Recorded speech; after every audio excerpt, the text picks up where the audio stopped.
From the University of Nebraska at Omaha, this is NCITE Insights. I'm your host, Erin Grace. Join us as we discuss today's most pressing issues in terrorism and targeted violence with experts from the field.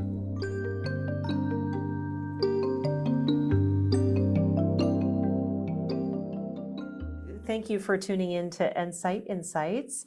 We're really lucky to have here today one of our top researchers, a storied name in this field, Dr. Martha Crenshaw, leading global terrorist expert and political scientist, and that is very much understating your bio, Dr. Crenshaw.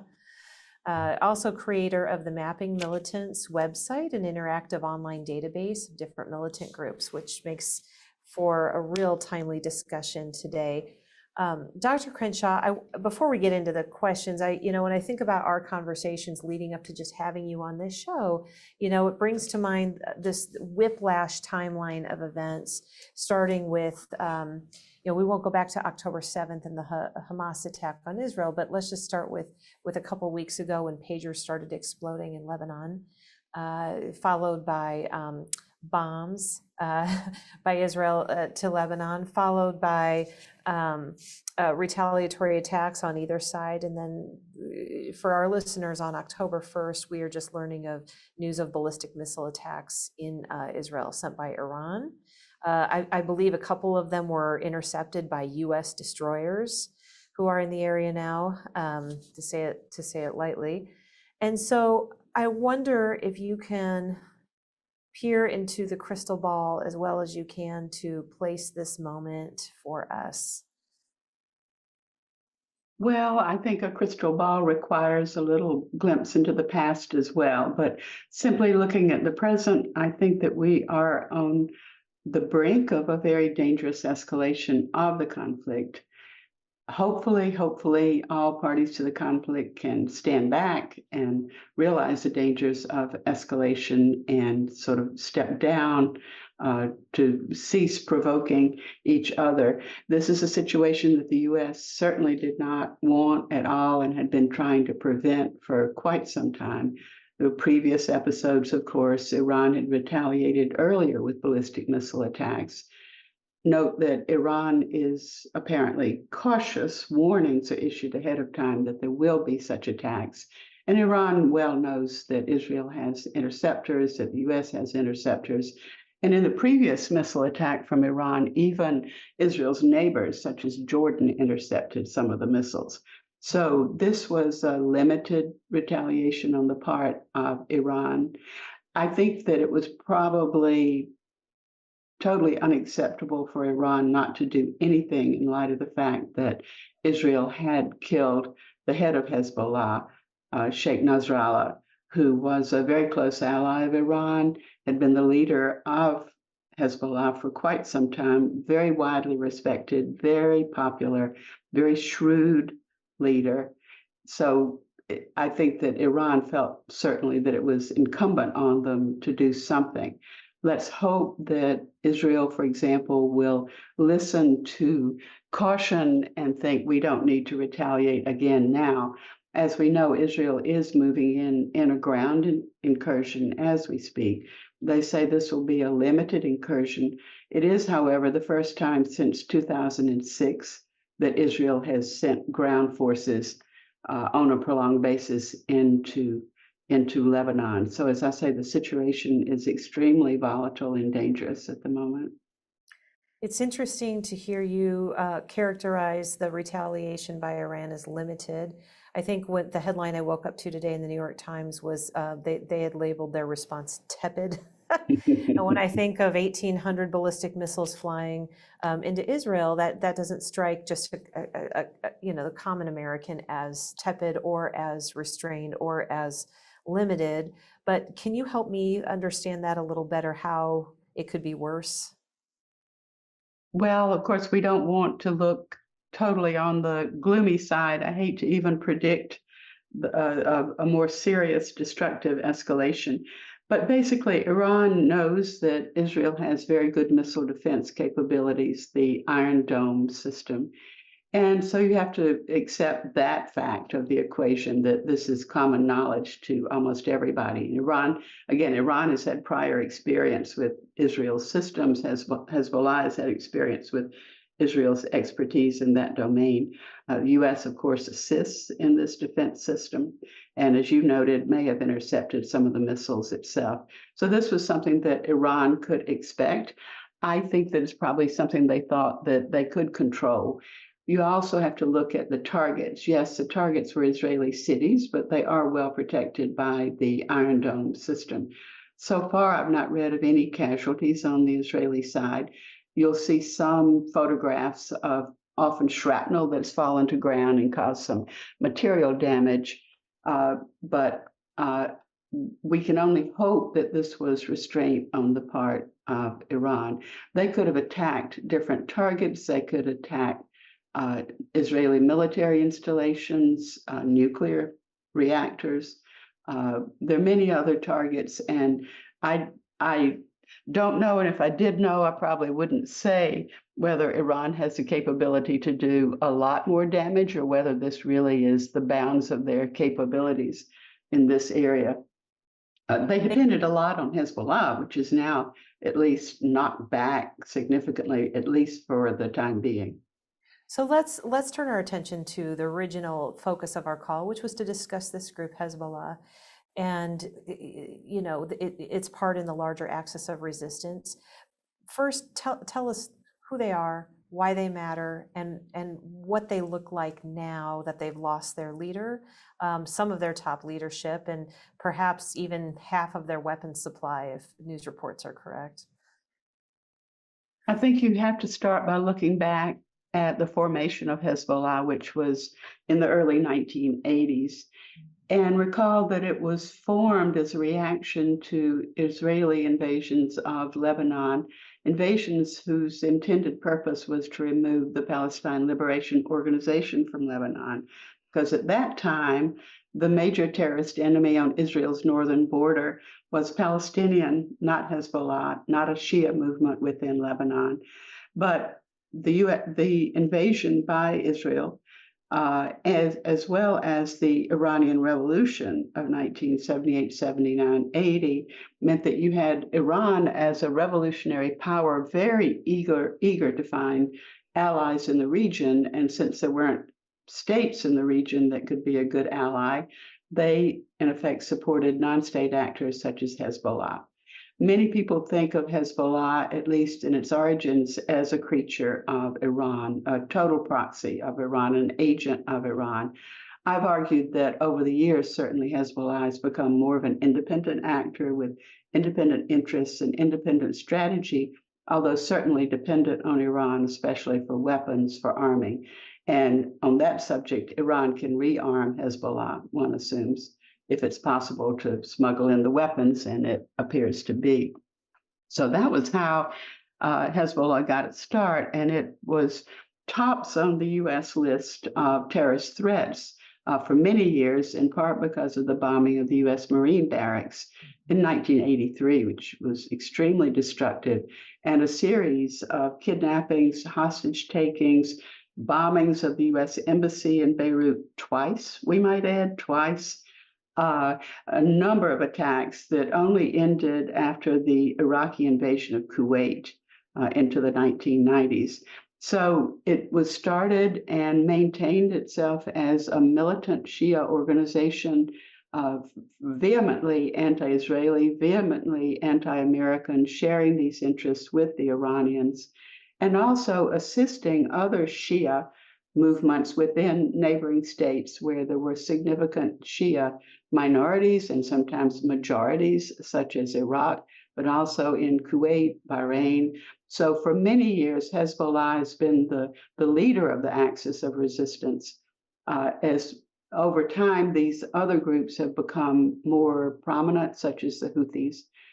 So it's been a growth industry, the axis of resistance, with Hezbollah at the head as the formative founding member of the axis of resistance, with a history of essentially aggression toward Israel and toward the United States. Many, many years. It's not a newcomer to the scene. Given its stature within the axis of resistance, its funding, all of it, what do the most recent actions by Israel mean for Hezbollah and for the larger axis of resistance? Is this a blow? Is this the kind of disarming blow Israel hopes to have here? It certainly is, I think, on Israel's part, a hope that they can really set Hezbollah back for good, really diminish both their power, their military power, because Hezbollah is a significant military power. It intervened in the Syrian civil war on behalf of the Assad regime, was a very significant player, and affected the balance of power quite significantly. So Israel, I think, is certainly hoping that they can deliver both a military blow and a political psychological blow to Hezbollah, especially by removing the top leadership. However, this is the second time that Israel has assassinated the main clerical leader of Hezbollah. This was how Nasrallah came to power. His predecessor was assassinated back in, I think, 1992.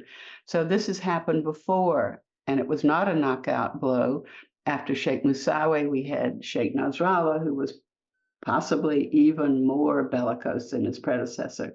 Now, they've also removed top operational commanders, which could be equally, if not more, important to Hezbollah.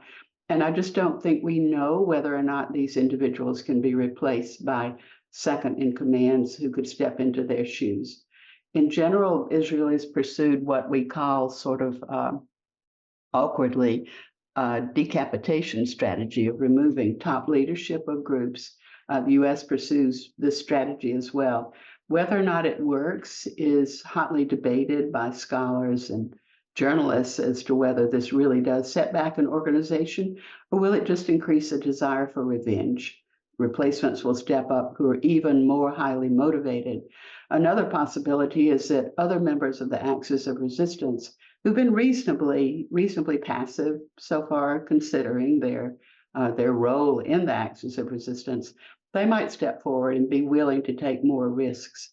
I'm sure that Israel has made a considered and informed calculation that they will also be set back, and they won't want to be in the crosshairs of Israeli firepower, and that they won't step forward to help Hezbollah. So, but it remains to be seen. If there's anything about the Middle East, as all observers will tell you over the years, it's unpredictable. Every time you think there's a turning point toward peace, particularly, then our hopes are dashed. So it could be that this could work, it could not work.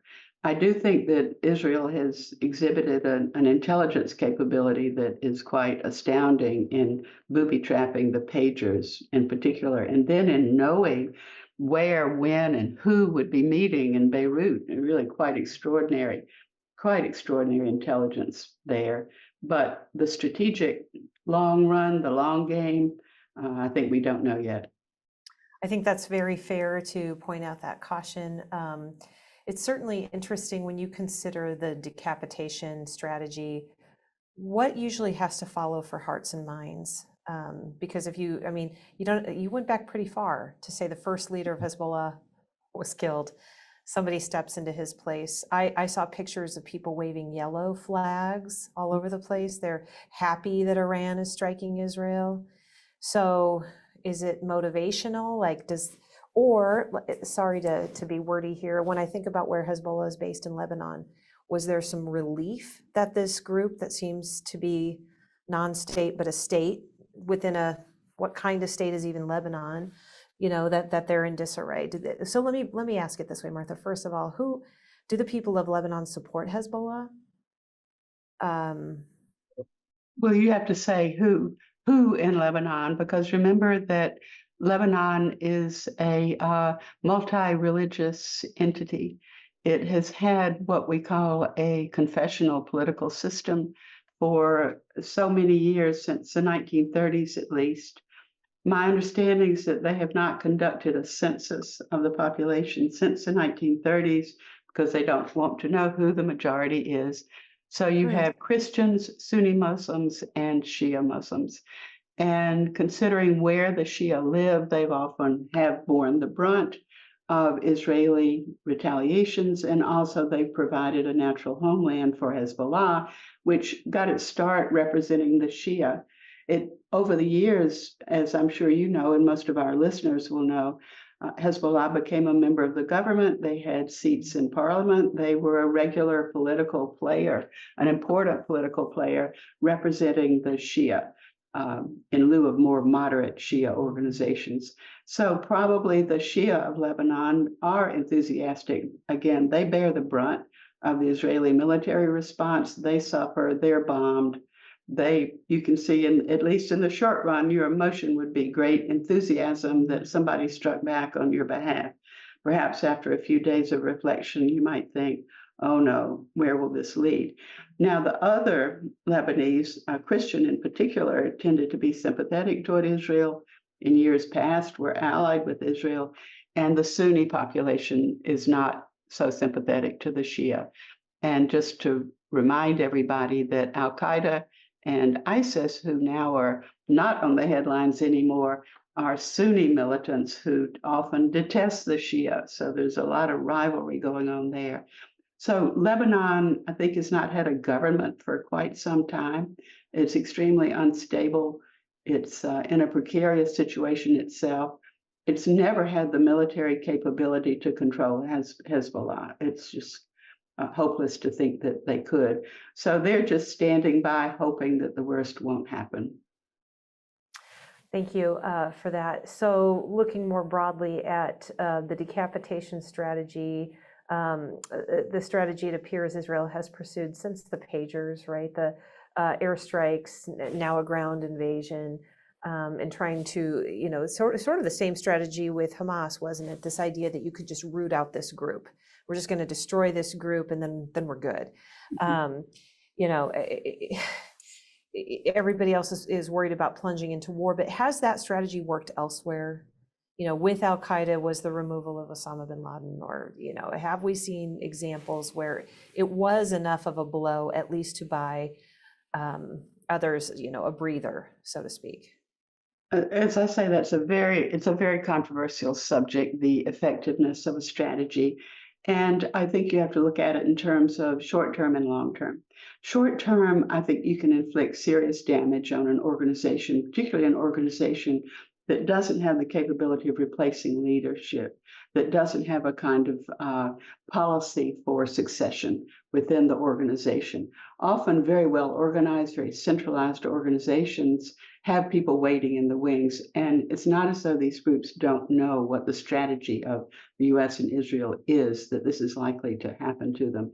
So a well-organized group, experienced group is probably prepared. However, probably the attacking forces can go deeply enough within the organization that it would take a while for a new generation of leaders to emerge. So they might be set back. But then, as you point out, what about the supportive environment within which the organization thrives, within which it arose? You're not doing anything to alter that environment. You're probably just altering it in your disfavor rather than in your favor, because the population is now going to hate you even more as the adversary.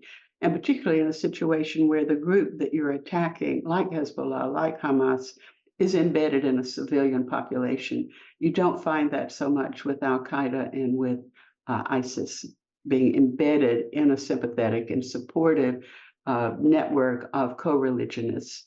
And we haven't mentioned the irony of the fact that Hamas is a Sunni organization, nominally a branch of the Muslim Brotherhood, and yet here it's supported by Iran, the major Shia power, and its Shia allies, non-state allies. It's when typically, as we've said, the jihadi movement is very Sunni, very hostile. So there's a quite paradoxical situation going on there, why Hamas would mean so much to these groups, except that they're anti-Israel, and it's the principle of my enemy is my friend, I guess, very simply. So nothing is happening now that would convince supporters of Hamas or Hezbollah to step back, except fear. And you think, how long can fear motivate And when does anger and resentment and frustration take precedence over fear? It's a great question that I wish I even had an inkling of an answer to, or maybe I don't right now. Looking at that axis of resistance, kind of you said ironic, ironic headline I saw was Hamas almost was like, what about us? The attention is completely shifted to the north of Israel and to this other group. And so what is happening? How equipped is Hamas? And let's add the Houthis to that mix too, since Israel is essentially fighting, this axis, this ring of resistance around it on these different places. So how are the Houthis and how is Hamas, to your knowledge? I don't think that the Houthis have sufficient military capability or sufficient interest to challenge Israel right now in any significant way. Of course, like all of us observers of the Middle East, I could be dead wrong, and tomorrow they do something completely outrageous. But at the moment, that's what the situation looks like to me, that they are thinking, this is a very risky endeavor. Let's wait and see how things go. Were engaged at least in negotiations with Saudi Arabia about a ceasefire in Yemen. And since it looks like the outcome could be very favorable to them, they control most of Yemen after all. So why jeopardize that possibility? So again, they were motivated. There may be pro-Palestinian sentiment in Yemen that they wish to, to satisfy, to gain support. But my own thought is that they don't have the military capability or the will at this moment to step out in front. Now, Hamas, I think the will is there. Whoever is left in Hamas, it looks like Sinwar is still there, apparently. Many people thought that the Hamas leadership underground in Gaza was waiting to see what Hezbollah would do in terms of attacking Israel, and now probably waiting to see what Iran will do before they step forward. And remember that one of the incidents that provoked the Iranians quite a lot was Israel killing Haniyeh, the political leader of Hamas, in Iran. It was especially provocative from the Iranian point of view and from the Hamas point of view. Now, so the real question to me is their motivation is probably still very strong, but do they have the capability to threaten Israel? How much destruction of their military capabilities has Israel inflicted in its invasion of Gaza? And I don't know the answer to that question. I don't know what Hamas might have hidden in the tunnels. You see different estimates. I don't think anyone knows how much. I was trying to remember how long it had been since they had launched missiles against Israel. And I honestly can't remember, but I think it's been a little while. So it could be that they're playing a waiting game. They're looking now to see what's going to happen. Will Iran escalate? What will happen? Or it could be that they are in a position where they've lost capability and finding it very, very, very difficult to restock at this point with Israeli occupation, with lack of cooperation from almost anybody except Iran. Smuggling in weapons probably would be immensely, immensely difficult for them now. At least that's a surmise on my part. Would you have any sense of how this plays out in the United States as far as public sentiment, now that this isn't just an Israel-Hamas conflict?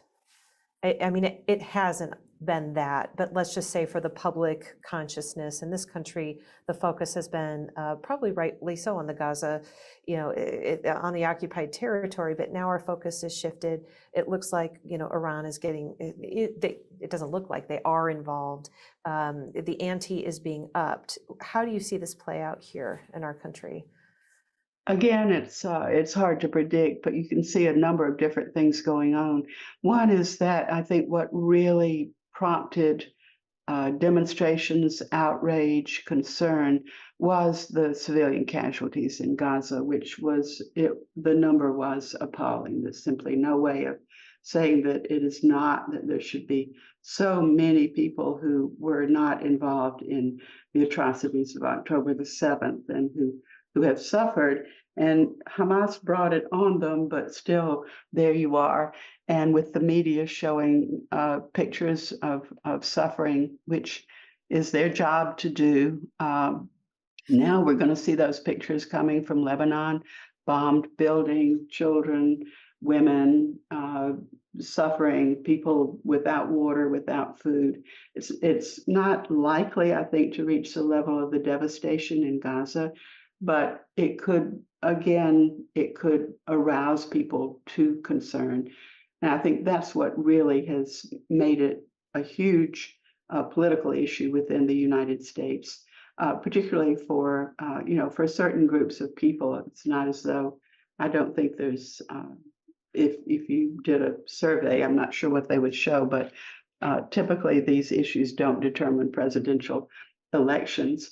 I think that when Iran attacks Israel or other groups attack Israel, that sort of tips the scale somewhat. There's sympathy then for Israel. There's sympathy for the residents of the north of Israel who have nowhere to go. They can't go back to their homes. So there's that sort of countervailing concern, you might say. I think that the fact that Gaza is not on the front page or prominent on Facebook and other social media these days may diminish concerns somewhat. I also think that American universities, particularly university presidents, have become more reluctant to tolerate protest on their campuses because it's led to a backlash that has caused the resignation of a series of major university presidents over the years. But I think, again, that it's civilian casualties that are brought home to people via the media that have sparked concern. And again, rightly so, we should all be concerned about civilian casualties. And I think all the efforts to bring about a ceasefire and some sort of fair solution to the conflict that would leave all sides, if not completely satisfied, at least with a tolerable status quo, has to be the goal of everybody who has any influence in the region. Thank you. I mean, you basically answered my next question, which was if you were the whisperer at the diplomatic table. I know that this ceasefire is something that the Biden administration has tried to do. And I think they thought they were close a couple times, only not to see that realized. That would be first and foremost. But if you could, you're an advisor to the president, or you're an advisor to the powers that be, Dr. Crenshaw, what counterterrorism strategies that are not necessarily anti-terrorism have been shown to work? Well, number one, very good intelligence. Important more than anything else in dealing with these groups. It's often very difficult to obtain the kind of intelligence you need. But you have to be on the alert all the time. I think in the US, we are frequently tempted to shift our focus to great power competition, China, Russia, and of course, these are problems that deserve full consideration, but sometimes we want to leave aside the thorny problem of non-state actors, little, small underground groups who aren't states, don't have a state's capabilities, but can still inflict enormous harm. That and a reflective long-term strategy in terms of how to deal with it rather than short-term reactions to immediate outrage. It's understandable emotionally, understandable in terms of a government's relationship with its public and its citizens, but sometimes a very deep reflection. The US is in a dilemma. We support Israel. We have always supported Israel. There's no question but that we would always support Israel. But how do you influence an ally?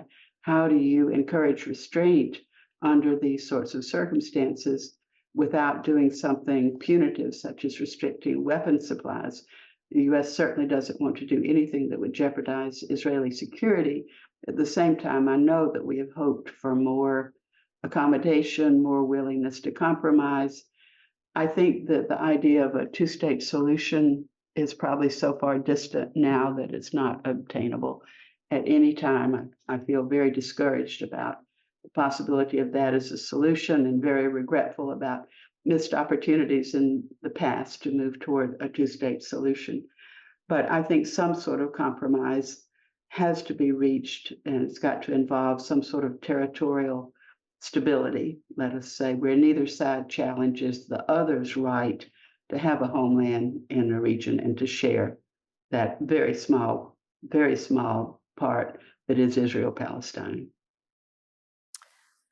Very well said. Like you said before, the Middle East is unpredictable, and maybe the idea that this is so far a distant hope that maybe we'll be surprised. A good surprise would be very nice. It's the bad surprises that we would like to avoid. Right. Are there any final thoughts you'd like to share? Anything I haven't asked that you think would be really important? I feel like we could just talk all day about this, and I really want to. We could talk all day.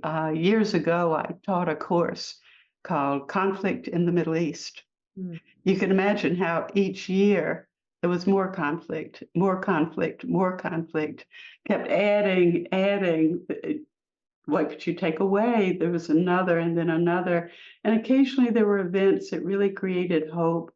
Sadat's trip to Jerusalem, the Camp David Accords, the Oslo Accords.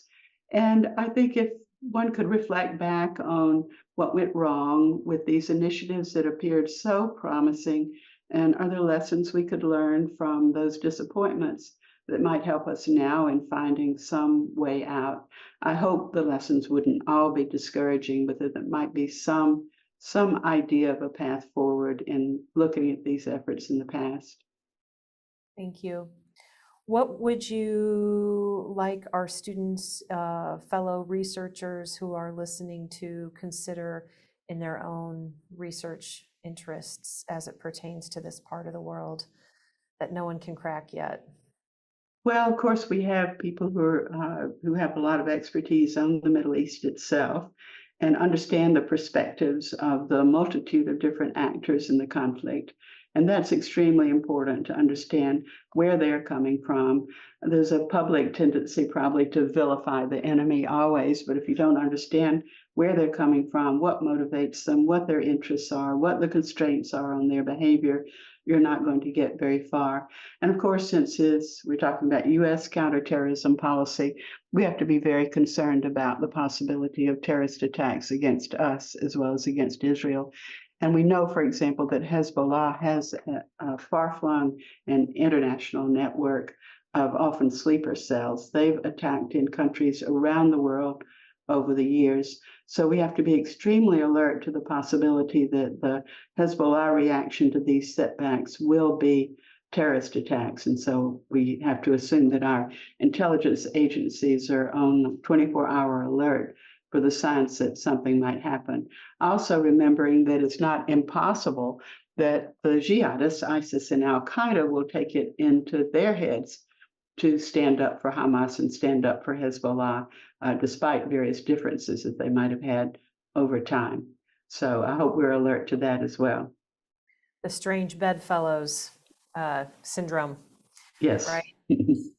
Well, that's all good to know. I was wondering about that. Are there any other groups beyond maybe the Sunni-backed terrorist groups you mentioned that would see this as an opportune time to, as my 14-year-old would say, flex? Well, remember that both ISIS and Al-Qaeda are composed of networks of local groups in North Africa, in Afghanistan. We have, for example, ISIS-K that has been more active recently than ISIS per se, it appears. They're still out there. They're capable of acting well outside of Afghanistan, Russia, Turkey, and also look at North Africa and the Sahel, where you have a number of different groups affiliated with both of these centers that are extremely active. One could imagine that one of these groups might think, well, I would like to be the leader of a regional axis of resistance, and this might be my opportunity to take the lead and stand out against my peers by, say, attacking an Israeli or Jewish or American target. We just don't know what kind of calculations they might be making, but it's important that we try to find out what calculations they might be making. I guess I keep promising this is the last question. I keep thinking of more questions. That's the long conversation, but I truly will keep this to the last. I want to bring it back to the first thing I asked you, which was peering into your crystal ball, which is really an unfair question to ask anyone, especially at this region at this time. But are there little things that we should be watching for, listening to in the days ahead that might give us some kind of insight about what direction this is all going to go? Well, I follow all the reporting from the Middle East very, very closely, and I value the opinions of people who've been longtime observers reporting from the Middle East over the years, and we have a number of reporters and journalists who are very, very, very knowledgeable. So I'm very interested in their take on what's going on and what might happen moving forward. What I see with them is quite a lot of pessimism at the moment, quite a lot, and disappointment, because like me, and indeed more intimately than I've ever known, they've known the players. They've interviewed Nasrallah, they've interviewed Netanyahu. They seem to be extremely pessimistic about the future going forward. I hope myself, every time I see an instance of even modest restraint, not total restraint, but just modest restraint, or perhaps war weariness on the part of the participants, that we just can't go on. You wonder how long Israel can sustain a military offensive in Gaza and in Lebanon, no matter how dire the situation appears to be.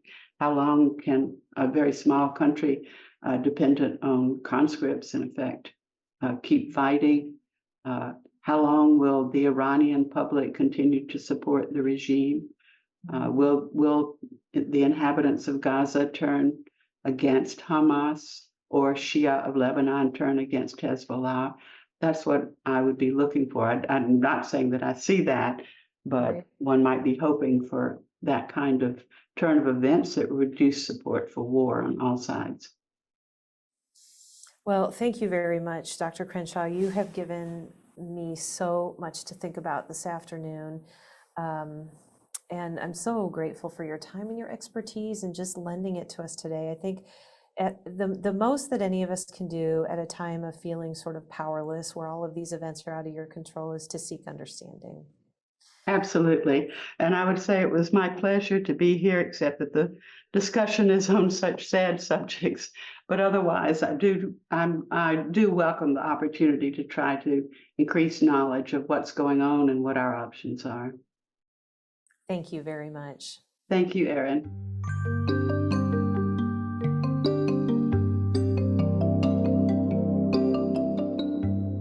This series is produced by Ben Badafarano, Erin Grace, Scott Jordan, and Blake Ersch.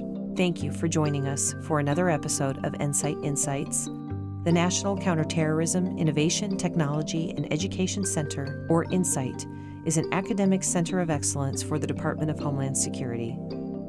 Looking to find out more? Check out our website at ncite.unomaha.edu or email us at ncite@unomaha.edu.